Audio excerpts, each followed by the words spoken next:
Live mula sa GMA Network Center, 20 taon nang nakatutok. 24 oras. Magandang gabi po, Luzon, Visayas at Mindanao. Mahigpit ng binabantayan ng PHIVOLCS ang aktibidad ng Bulkang Kanlaon. Lalo't may mga senyales umano ito ng posibleng magmatic o major eruption sa mga susunod na linggo. Target ng magpatupad ng forced evacuation sa mahigit 50,000 residenteng nakatira sa 6-kilometer danger zone. May mga residente pa rin daw kasing ayaw lumikas kahit nasa alert level 3 na ang bulkan. Ang paghahanda naman ng gobyerno sakaling itaas pa ang alert level 4 sa pagtutok ni June Veneracion. Kumpara sa malakas na pagputok nito kahapon, tila mas tahimik ngayon ang Bulkang Kanlaon. Sabi ng PHIVOLCS, 20 volcanic quake lang ang naitala sa nakalipas na 24 oras. Pero hindi raw ibig sabihin tapos na ang problema dahil may mga senyales ng posibleng magmatic o major eruption sa mga susunod na linggo. Sa ating pong analysis ay talaga pong naghahanda na ng magmatic eruption ng Kanlaon. Ang tanong lamang po ay kailan at papano at gaano lakas o gaano katindi ang pagputok. Ang ibinugang abo kahapon, umabot sa 4 na kilometro ang taas na dinala ng hangin sa kanlurang bahagi ng bulkan. Tinamaan ng ashfall ang mga bayan sa Negros Occidental, gaya ng La Carlota City, Bago City, La Castellana at Murcia.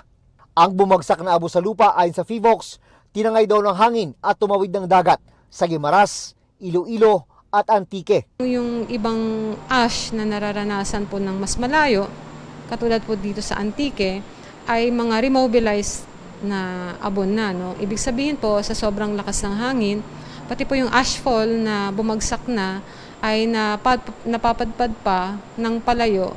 Nakataas pa rin ngayon ang Alert Level 3.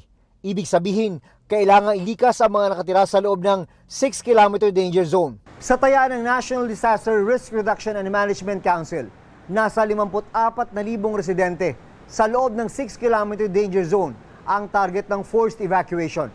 Mula sa 2 critical area ang mga kailangang ilikas, ang La Castellana sa Negros Occidental at Canlaon City sa Negros Oriental. Ang issues na hinaharap namin ngayon, nag-hesitate na lumikas ang mga tao kasi hindi sila sanay sa ganitong mga pangyayari. Forced na ito, pero syempre nakikiusap tayo sa mga tao eh. Kapag itinaas ang Alert Level 4, magiging 10 kilometers ang danger zone. Karagdagang 10,000 residente yan na kailangang ilikas. Magpapadala nga tayo ng 1,000 tents, no? At mga tubig plus other facilities katulad ng portalets, etc. Upang sa ganon, may temporary evacuation sites na mamamanage natin. Kabilang sa mga senyales na binabantayan ng PHIVOLCS para magtaas ang Alert Level 4 ay dahan-dahang pag-angat ng magma, pag-uga at pamamaga ng bulkan. Pag nagkaganon, posible na talaga ang major eruption kung saan maaring umabot sa 10 kilometro ang taas ng ibubugang abo at ang napakadelikadong pyroclastic density current ay maaring umagos hanggang mahigit 6 na kilometro ang layo. Sa alert level 4, dapat po lahat po ng maaring maapektuhan ng worst case scenario eruption ay naka-evacuate na. Dahil ang alert level 5 po is merely a statement. Statement lamang po siya of ongoing worst case scenario eruption. Siniguro naman ni Pangulong Bongbong Marcos ang kahandaan ng pamahalaan para magsagawa ng malawakang paglilikas ng mga residente. We're ready.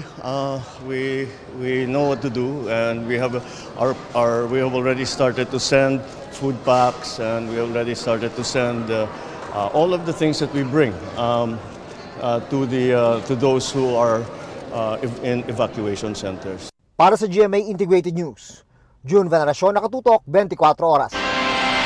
Naghahanda na ang inyong GMA Kapuso Foundation para sa Operation Bayanihan para sa mga apektado ng pagputok ng Bulkang Kanlaon.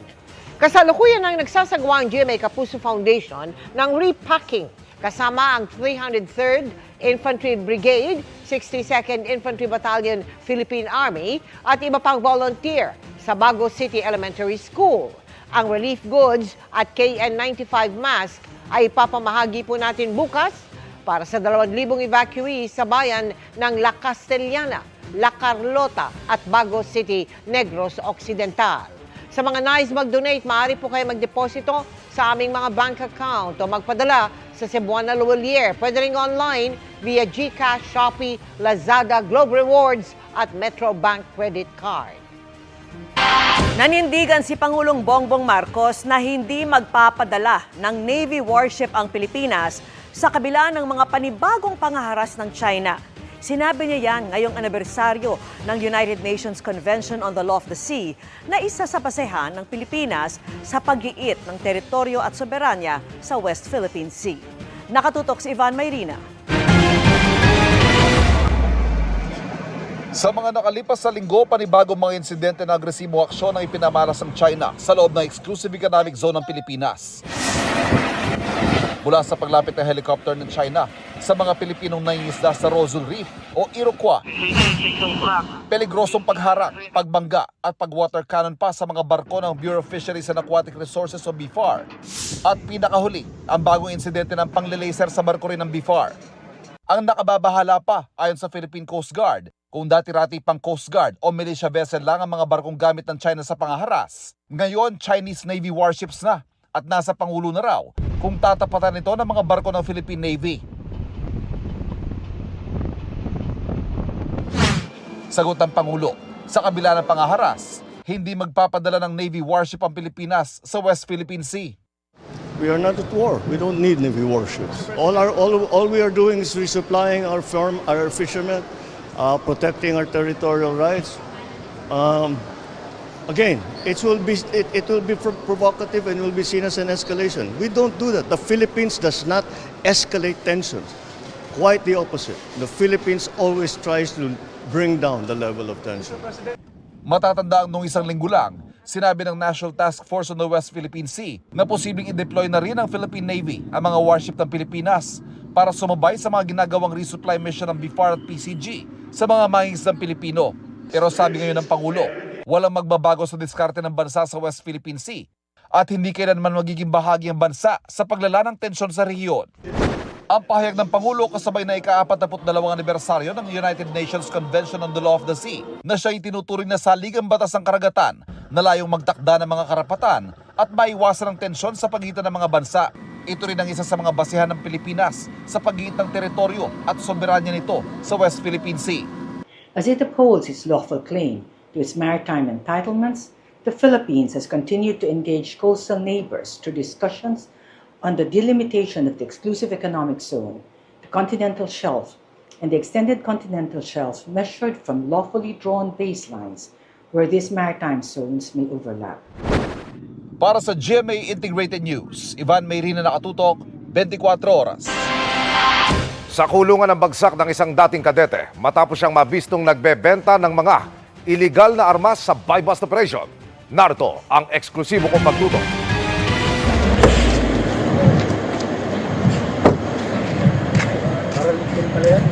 Nakipagtagpo sa isang gasolinahan sa Bulacan ng suspect sa kanyang katransaksyon na lingid sa kanyang kaalamay, puro pulis pala.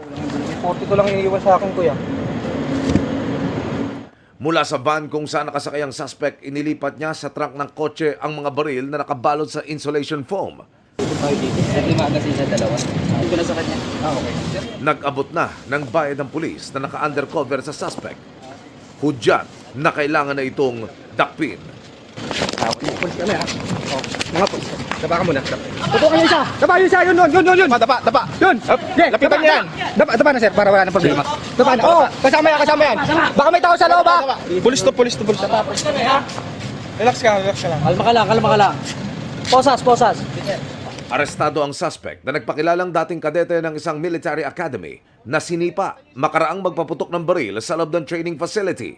Sa pamamagitan sa social media, nakipag-usap po ang ating postal buyer. Unang alok niya, may papel daw yun, itatransfer lang. Ayon sa PNP Maritime Group, ibinebenta lamang ng suspect sa halagang kulang 20,000 pesos ang mga armas na nakuha sa kanya na kinabibilangan ng isang 9mm at kalibre 45 pistola at isang M1 Garand rifle, isang collectible na firearm. Considered high-powered yun dahil napaka-rare na nitong baril na ito, Garand ito. Ang piyansa para sa kasong iligal na pagbebenta ng armas, depende sa piskalya pero sa tansya ng pulisya, aabot ng kulang kalahating milyong piso. Sa korte na lang po ako magsasalita. Para sa GMA Integrated News, Emil Sumangil, nakatutok, 24 oras. Mahigit 2 linggo na lang bago ang Pasko, kaya mas ramdam na rin ang bigat na traffic sa maraming kalsada. Pinaka-apektado niya ng mga commuter. Kaya sinubukan ng GMA Integrated News ang kinakaharap nilang araw-araw na kalbaryo sa biyahe. Yan ang tinutukan ni Joseph Moro.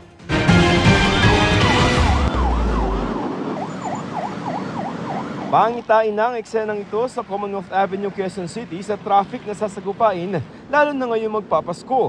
Sabi nga, papasok ang fresh, uuwi kang mandirigma.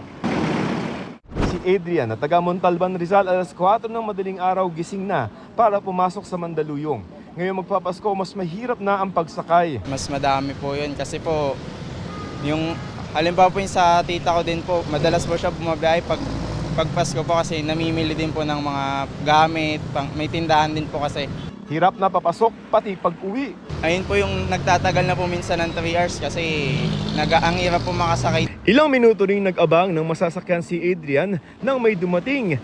Hinabol niya ito sa gitna ng highway. Ayun!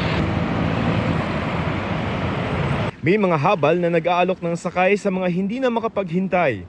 150 po, MRT. Oh, Maynila? Kaya po, mga 300. Ang ilan sa motorcycle taxi na nagpasaklolo. Traffic po. Ba't di tayo mag-jeep? Ayan po, kasi matatanggalan na po ako, sir. Late ka na? Opo. Saan ka mapunta? Mag-uuwa po. Sumakay kami sa isang modern jeep para malaman kung gaano katagal ang biyahe ngayong Disyembre. Mga 8:32. Sa mga 2 minutes na nakuha naman tayo pupunta ng Calao. Tapos tingnan natin kung ilang oras yung biyahe. Sa loob, kanya-kanyang nakaw ng tulog ang mga pasahero. Kapag swerte, makakaupo ka. Ang ilan halos sa kalsada na ginugugol ang karamihan sa kanilang oras. Ano oras ka ba umuwi? 10 po. 10? Ng gabi? Ang gabi po. Ano sa nagigising? 7. Natutulog ka pa ba? Sa madaling araw po, okay. Tuloy-tuloy. Eh, pagka ganito na, wala na. Imagine, alas 7, anong oras na? Alas 7 kami umalis doon. Para sa mga nagmo-modern jeep, bawas sa kanilang kita, ang ibig sabihin ng Christmas rush. Pag December, minsan tatlong ikot na lang kami sa haba ng traffic. Di ba kami makakuha skuta nun eh. Malapit na tayo sa Calao. So parang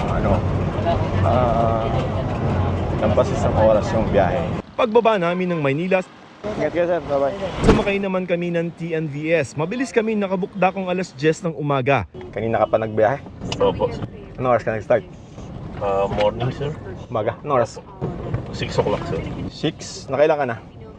Bali, ano pa lang to, sir? Pang-apat pa lang. Ramdam na ng TNVS driver ang Christmas rush. Lalo na pag Sabado Linggo. Nagaramdam mo na yung sikip talaga ng traffic. Lampas 30 minuto rin ang biniyahe namin mula sa Maynila pa Quezon City, pero ang pamasahe abot ng 400 piso. Sa monitoring ng MMDA nitong December 2 lamang, may lampas 440,000 na mga sasakyan ang nasa EDSA. Mas mataas na sa average na 417,000 mula Enero hanggang Nobyembre. Naglalaro naman sa 1 oras hanggat 1.5 oras ang biyahe sa kahabaan ng EDSA mula Roas hanggang Monumento kung northbound o Monumento hanggang Roas Boulevard kung southbound. One thing that we have to consider, ang ating mga kalsada, it was never really built and prepared to handle this kind of volume. Make use of our public transportation. Pinaka-short term na ginagawa po natin, pagkiklearing po ng ating mga mabuhay lanes, ating major thoroughfares, ating alternate routes. Ilang mga solusyon din ang ipinatutupad ng MMDA tulad ng late na pagbubukas at pagsasara ng mga mall para hindi maipon ng mga tao sa kalsada. Para sa GMA Integrated News, Joseph Morong, nakatutok 24 oras.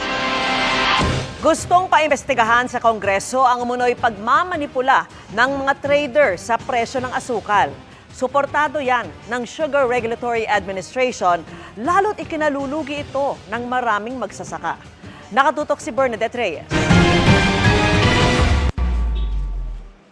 Ang sabi ng Sugar Regulatory Administration, sapat ang supply ng asukal ngayong Kapaskuhan kaya hindi dapat tumaas ang presyo. Naglalaro sa 65 hanggang 85 pesos ang kada kilo ng pulang asukal. Hanggang 90 pesos naman ang puting asukal. Ang problema, bumabagsak ang presyo sa farm gate dahilan para malugi ang mga magsasaka. Dahil binabarat daw ang mga sugarcane farmers, nasa 2,400 pesos kada sako lang ang farm gate price batay sa tala ng SRA. Sa ganitong presyo, lugi umano ang mga magsasaka ng tubo o kaya bawi lang sa puhunan. Dito yan sa buyers of the farmer sugar. So dito yun sa umpisa ng supply chain. Yung first buyers, paglabas ng mill, dun yung problema natin.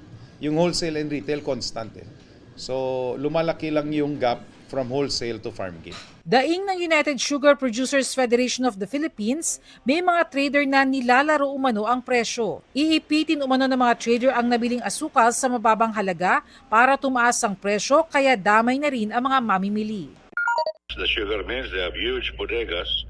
They can keep these sugars and starve the market artificially para pag-akyat come January, February, aakyat yung presyo kasi wala nang asukar sa market.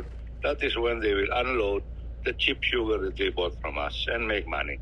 Sa privilege speech ni Negros Occidental 5th District Representative Emilio Bernardino Yulo, sinabi niyang dapat imbestigahan ito at papanagutin ang mga taong dapat nangangalaga sa mga magsasaka, pati na ang mga umano'y nananamantala. Suportado ng SRA ang investigasyon para dito. We welcome any form of help, be it an investigation, in the effort of giving our farmers a better price, giving our farmers a better chance, because if not, these farmers will shift to other crops. So magiging mas malaki yung problema natin. Para sa GMA Integrated News, Bernadette Reyes, Nakatutok, 24 Oras.